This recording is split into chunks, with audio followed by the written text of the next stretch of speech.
Have you ever wondered if you could read a book in only 5 minutes? Well, it can be as easy as watching a short video that retells the story of a book through its main events. Today, I'm going to retell the book A Wish in the Dark, written by Christina Surnevat.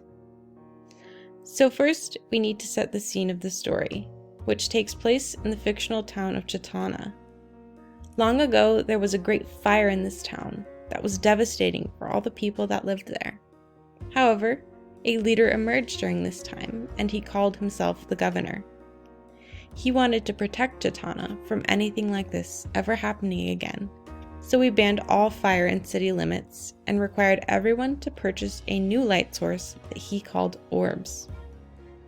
These orbs, however, were very expensive, making the city of Chitana one that favored the wealthy over the poor.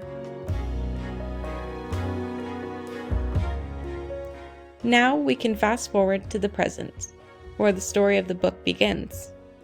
We are first introduced to a 9-year-old boy named Pong, who lived in a reform center of Namwan Prison, which is located right outside Chitana. His mother gave birth to him while she was a convicted criminal, so he has been imprisoned there ever since, awaiting his release at the age 13. Pong was relentlessly bullied while at the prison, so he was desperate for the day that he was going to be released. However, one day, Pong saw an opportunity to escape and he took it, leaving the warden of the prison absolutely furious. After he escaped, Pong came across a small village where he ran into a monk named Father Cham. However, to Pong's surprise, Father Cham gave him refuge and became his mentor, rather than turning him over to the authorities. Meanwhile, the warden's daughter, named Nok, is on the hunt for the escaped convict that put her father's honor in jeopardy. She came across this same small village and saw that this is where Pong had been hiding. This led Pong to flee the small village, never to return. After just barely escaping Nok, Pong made it to the great city of Chitana, the one he had dreamt about when he was still at Namwan. While he was sneaking past the city streets, he bumped into an old friend from the prison named Somkit. They both went back to where he lived to meet the leader of an underground revolutionary network led by a woman named Umpai. This group of activists was planning on uprising against the governor and his monopoly over the light orbs. In order to send a message to him, they planned to create their own orbs so that they would show during a planned protest to demonstrate that they do not need to purchase orbs from the government. They rather can make their own and live free of his control. Once Pong heard this plan, he knew he had to help. Meanwhile, Nok had tracked Pong to the shelter he was staying at and overheard this plan to overthrow the governor. After learning this, she immediately ran to warn him of their plan. While Nok was speaking with the governor, she was actually told that she was born at Namwan Prison and adopted by the warden's rich family.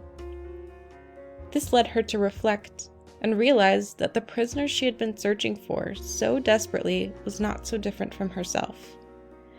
They both started out at the same place but ended up with completely different lives. She is just the one who got lucky. She has this realization that the governor really does not have the people's best interest at heart. So, she decides that she will join forces with Pong in the protest. Pong, Nok, and Somkit almost 1,000 other people gathered to walk across the bridge in protest to the governor's tyranny. They lit up the city with their homemade orbs and led everyone from his influence. The city of Chitana was finally free and given the chance to rebuild in a peaceful society that provided equal opportunity for all of its citizens. So what is the moral of this story? Well, through the successful outcome of the protest against the governor, the author conveys that it is always important to stand up for what is right. Through the story arc of Nok, how she changed and redeemed herself by the end of the novel, we are told that no matter what someone has done, they will always have the chance to do the right thing and redeem themselves. We lastly see that through the unequal social structure created by the sale of orbs, most societies often have a system that turns a blind eye to inequalities that they could likely fix. So, through this culturally rich tale about a young boy and a girl and in their struggle through life, the author conveys a variety of ideas that are all related to morality and the struggling role it plays in society. Thank you.